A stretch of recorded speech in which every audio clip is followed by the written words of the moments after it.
حضرت مولا کائنات رضی اللہ تعالیٰ عنہ سے محبت کرنے والوں، علی علی کا نعرہ لگانے والوں، سنو مولا علی کا پیغام کیا ہے۔ حضرت مولا علی رضی اللہ تعالیٰ عنہ غلو کو پسند نہیں کیا کرتے تھے۔ آپ نے تو غلو کے خلاف جنگ کی ہے۔ تاریخ کی کتابیں پڑھو، عقائد کی کتابوں کا مطالعہ کرو۔ حضرت علامہ عبد الکریم شہرستانی محرر مذہب اشاعرہ اپنی کتاب الملل والنحل میں، اور علامہ عبد القاہر بغدادی اپنی کتاب الفرق بین الفرق میں، اور بزرگان دین اپنی کتابوں میں لکھتے ہیں کہ حضرت علی رضی اللہ تعالی عنہ کے ساتھ غلو کرنے والے جو شیعوں رافضیوں کے نام سے مشہور ہوئے، ان میں ایک فرقہ فرقہ سبائیہ ہے۔ یہ عبداللہ ابن سبا کے ماننے والوں کو کہا جاتا ہے۔ یہ شخص جو ہے اصل میں یہودی تھا، بنام اسلام میں گھسا، اور گھسنے کے بعد حضرت علی رضی اللہ تعالی عنہ کی محبت کے ذریعے لوگوں کو ایموشنل کیا، مسلیڈ کیا، اور اس نے ایک فرقہ بنا لیا جس فرقے کو تاریخ میں فرقہ سبائیہ کے نام سے جانا جاتا ہے۔ یہ فرقہ غلو کی اس حد تک پہنچ گیا کہ حضرت علی رضی اللہ تعالی عنہ کو خدا کہنا شروع کر دیا، معاذ اللہ رب العالمین۔ جب مولا کائنات رضی اللہ تعالیٰ عنہ کو یہ بات معلوم ہوئی، آپ نے پہلے حکمت سے سمجھایا، لیکن جب یہ لوگ نہیں سمجھے تو تاریخ شاہد ہے کہ حضرت مولا علی رضی اللہ تعالیٰ عنہ نے اس غلو کے خلاف جنگ کری، اور آپ نے ان لوگوں کو واصل جہنم کر دیا، ان لوگوں کو زندہ جلا دیا آگ میں۔ ایک دوسرا اور فرقہ اٹھتا ہے، اسلام میں غلو پیدا کرنا چاہتا ہے، اور جن لوگوں سے گناہ کبیرہ ہو جاتا ہے ان کو بھی اسلام سے نکال کر کے جہنم میں داخل کر دیتا ہے۔ تاریخ میں ایسے فرقے کو فرقہ خوارج کے نام سے یاد کیا جاتا ہے۔ الحمدللہ ہم خانقاہ برکاتیہ میں بیٹھ کر ان لوگوں کے عقائد کو بتاتے ہیں، اور اہل سنت کے عقائد کو بتاتے ہیں، اور ان پر دلائل دیتے ہیں، اور بتاتے ہیں کہ اسلام میں افراط و تفریط نہیں ہے، اسلام میں غلو نہیں ہے، اسلام میں تشدد نہیں ہے۔ میرے آقا علیہ الصلوۃ والتسلیم نے کتنے مقامات پر ارشاد فرمایا ہے، الدین و یسر، اے لوگو دین تو آسان ہے، تم اس میں غلو و تشدد پیدا نہ کرو۔ یہ فرقہ خوارج اٹھتے ہیں، خود حضرت مولا علی رضی اللہ تعالی عنہ کو کافر کہہ دیتے ہیں، امیر معاویہ کو کافر کہہ دیتے ہیں۔ تاریخ شاہد ہے کہ حضرت مولا علی رضی اللہ تعالی عنہ نے اس فرقہ غالیہ اور اس فرقہ مفرطہ سے آپ نے جنگ کی۔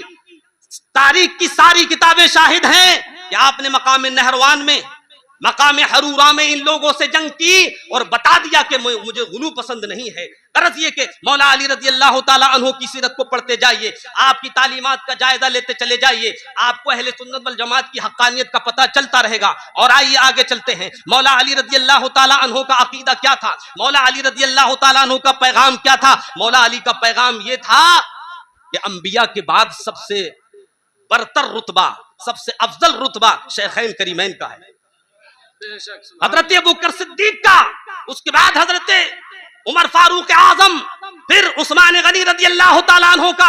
آئیے میں کہیں اور کی شہادت نہیں دیتا، بلکہ آپ کے لاڈلے بیٹے فرزند ارجمند حضرت محمد ابن حنفیہ رضی اللہ تعالیٰ عنہ کی بارگاہ میں لے چلتا ہوں۔ حضرت محمد ابن حنفیہ حضرت مولا علی کے دوسری بیوی سے بیٹے ہیں، فرزند ہیں آپ کے۔ تاریخ کی کتابوں میں لکھا ہے، رجال کی کتابوں میں علماء حدیث نے لکھا ہے کہ حضرت علی رضی اللہ تعالی عنہ سے سب سے زیادہ صحیح حدیثیں اور سب سے زیادہ قوی حدیثیں روایت کرنے والے اگر کوئی ہیں تو آپ کے فرزند حضرت محمد ابن حنفیہ ہیں۔ حضرت محمد ابن حنفیہ رضی اللہ تعالی عنہ سے یہ حدیث پاک متعدد کتابوں میں آئی ہے۔ آپ کہتے ہیں کہ میں نے اپنے والد ماجد حضرت مولا علی رضی اللہ تعالیٰ عنہ سے یہ پوچھا کہ امت میں نبی کریم صلی اللہ علیہ وسلم کے بعد سب سے افضل کون ہے؟ تو حضرت مولا علی رضی اللہ تعالیٰ عنہ نے فرمایا ابو بکر۔ فرمایا پھر کون ہے؟ کہا عمر۔ پھر اس کے بعد وہ کہتے ہیں کہ میں خاموش ہو گیا کہ کہیں ایسا نہ ہو کہ حضرت علی اپنے آپ کو سب سے بعد میں رکھیں۔ یہ حدیث پاک متعدد مقامات پر آپ کے فرزند سے مروی ہے، لیکن کچھ لوگ یہ کہتے ہیں کہ حضرت علی رضی اللہ تعالی عنہ نے یہ بات ازراہ تواضع فرمائی تھی، یعنی آپ نے تواضع انکساری کے طور پر یہ فرمایا کہ میں ان لوگوں سے رتبے میں چھوٹا ہوں، لیکن حقیقت میں آپ رتبے میں بڑے تھے، لیکن نہیں، اس لیے کہ دوسرے مقام پر حضرت مولا علی رضی اللہ تعالیٰ عنہ کا یہ فرمان بھی موجود ہے. آپ نے یہ کہا تھا کہ اگر کسی شخص کو میں نے یہ کہتے ہوئے سنا کہ وہ مجھے حضرت ابو بکر پر فضیلت دیتا ہے تو میں اس پر جو ہے افطرا کرنے والے کی حد جاری کروں گا.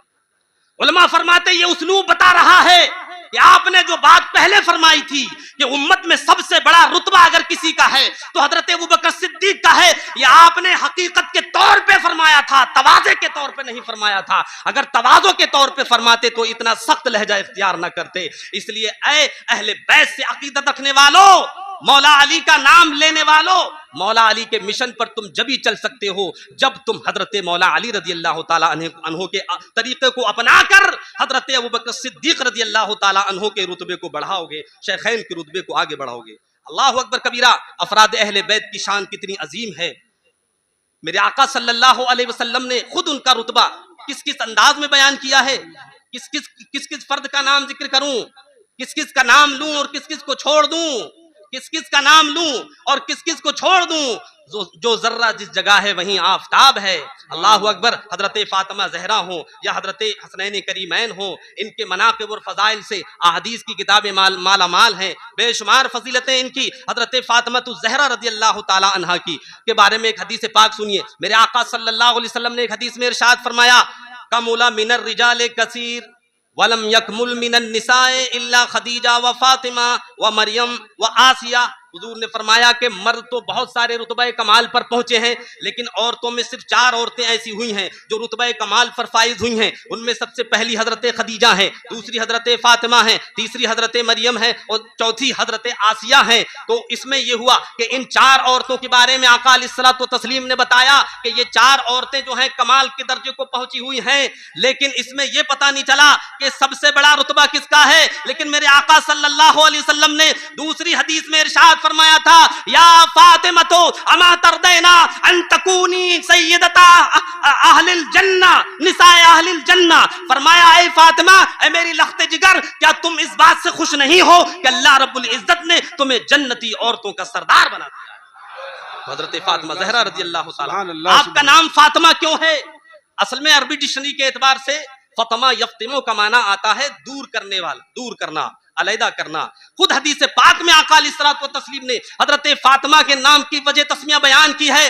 آقا نے فرمایا، اے فاطمہ، اللہ نے تمہارا نام فاطمہ اس لیے رکھا ہے لأن اللہ فطمک وذریتک من النار، کہ اللہ نے تمہیں اور تمہاری اولاد کو جہنم سے دور فرما دیا ہے، جہنم سے آزاد فرما دیا. سبحان اللہ. یہ حضرت آپ کو بطول کہتے ہیں، آپ کو زہرا کہتے ہیں، آپ نبی کریم صلی اللہ علیہ وسلم کی لخت جگر ہیں. اللہ اکبر کبیرہ. کتنے مناقب ہیں، کتنے فضائل ہیں. حسنین کریمین کے بارے میں جائیے. میرے آقا علیہ الصلوۃ والتسلیم ارشاد فرماتے ہیں، ان الحسن والحسین سیدا شباب اہل الجنہ. حضرت امام حسن اور حضرت امام حسین جنتی جوانوں کے سردار ہیں. حضرت ابو ہریرہ رضی اللہ تعالی عنہ نے ایک مرتبہ حضرت امام حسن رضی اللہ تعالیٰ عنہ کو آتے ہوئے دیکھا تو آپ جو ہے فوراً ان کے پاس گئے اور اپنا رومال لے کر ان کا پیر صاف کرنے لگے. لوگوں نے کہا، ابو ہریرہ یہ کیا کر رہے ہو؟ کہا، میں نے آقا کریم صلی اللہ علیہ وسلم سے ان کے جو مناقب اور فضائل سنے ہیں، اگر تم لوگ وہ سن لیتے تو تم ان کو اپنے کاندھوں پر بٹھاتے، سر پر رکھتے. ان کے مرتبے کو تم نے ابھی سمجھا نہیں ہے.